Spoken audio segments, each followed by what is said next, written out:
Yo. Welcome back to another episode of Rims and Roast, man. Episode 7. Let's get straight to it, man. How y'all doing today? Hope y'all feeling good. Happy 22 day. Talk to me. How we feeling in the chat, man? NBA returns today. We got some NBA returns. Luka Doncic is playing. Mr. It's a Parade Inside My City, yeah, is back in the building. Ja Morant's back, coming off the bench. We'll talk about that in a quick second. Karl Anthony Towns is also back playing, so we finally getting some more players as playoffs are here. It's time for teams to make a big push. But we do lose a player. Paul George went down with an injury. The report says he's going to miss 2 to 3 weeks.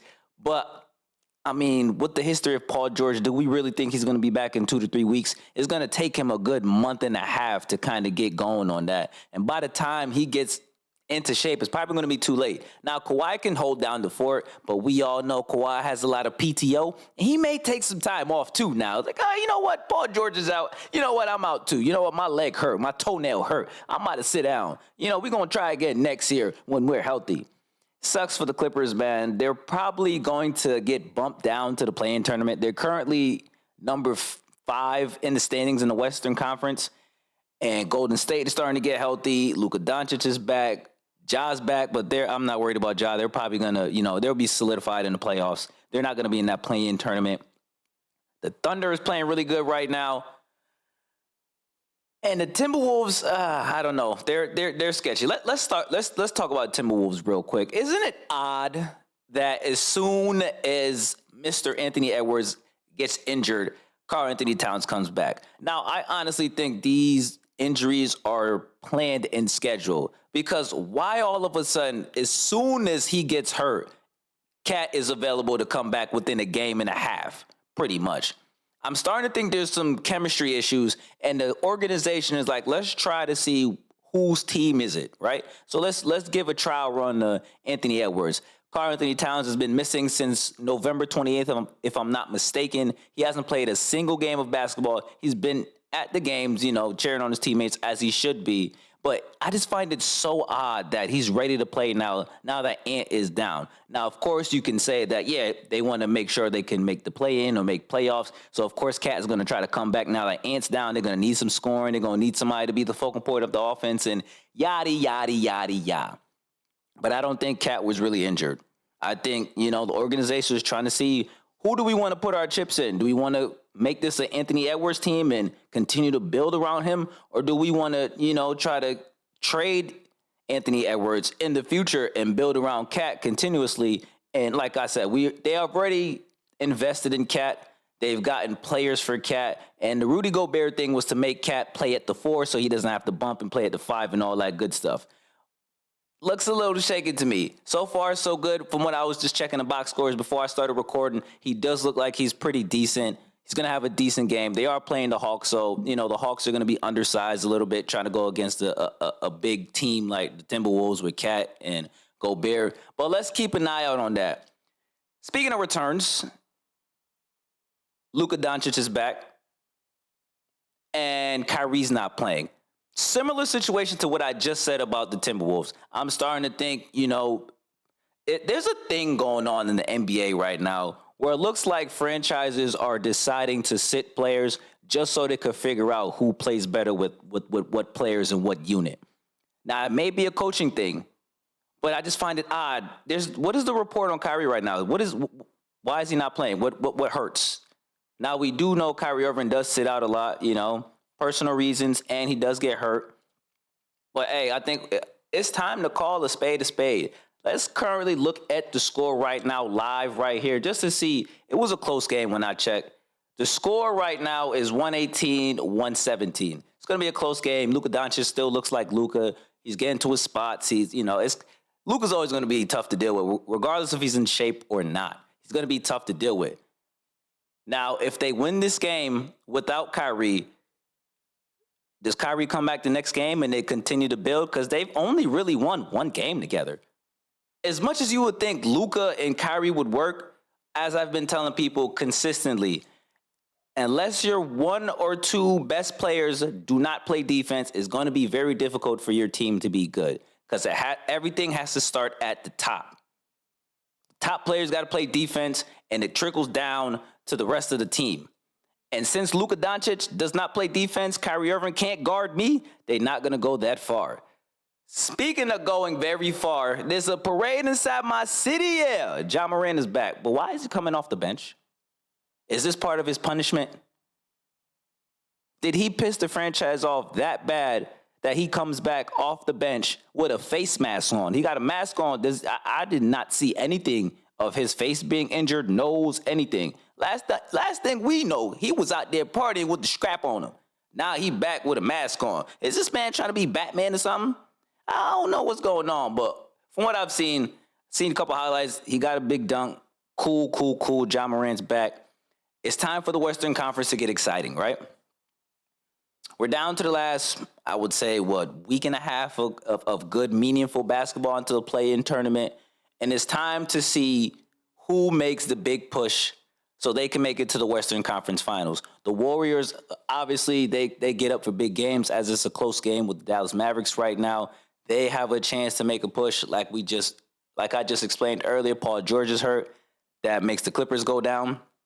Boston just dominated Sacramento last night.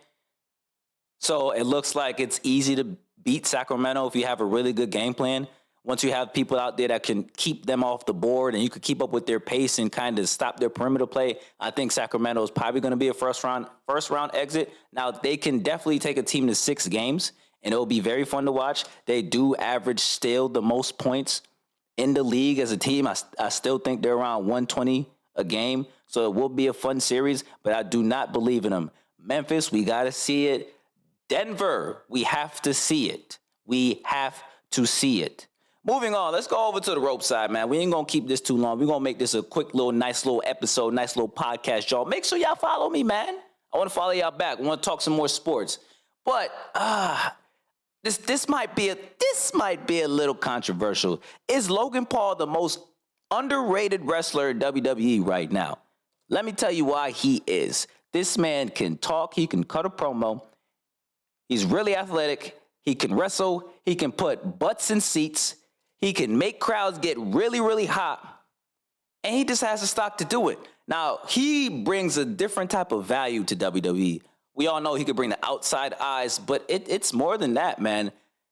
His ability to put his real life into WWE makes him the most underrated. And I can't wait to see him versus Seth Rollins at WrestleMania. I honestly think that match can be match of the entire weekend. Not just night 1, not just night 2, not just NXT Stand and Deliver. I believe that's the pay-per-view of that weekend. That might be the match of the weekend. The card itself, we'll talk about that later. But one thing I do want to talk about before I get out of here.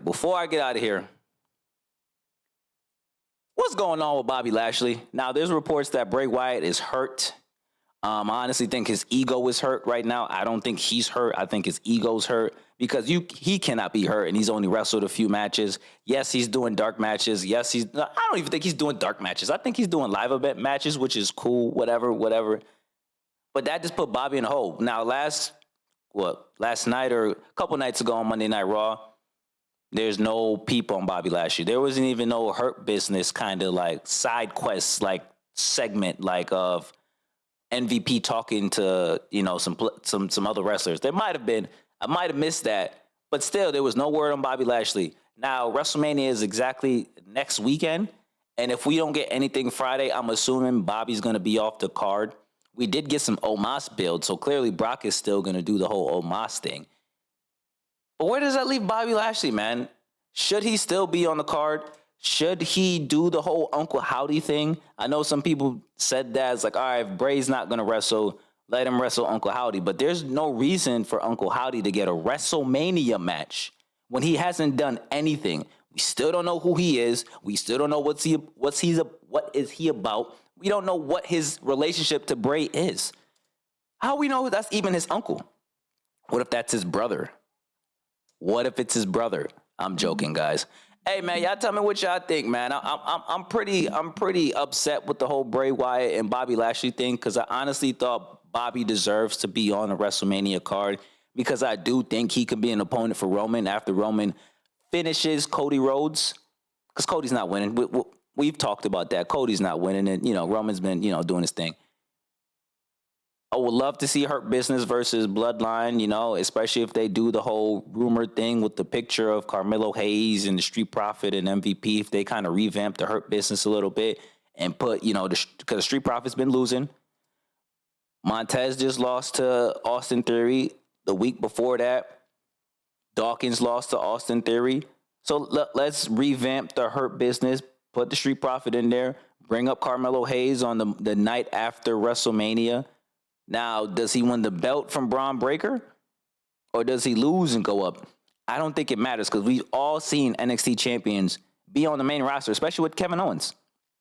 They can do that with Carmelo Hayes. That'll boost his stock, have him rub shoulders with other champions. And, of course, eventually he's going to drop the belt, whatever. I think SummerSlam will probably be a full-time.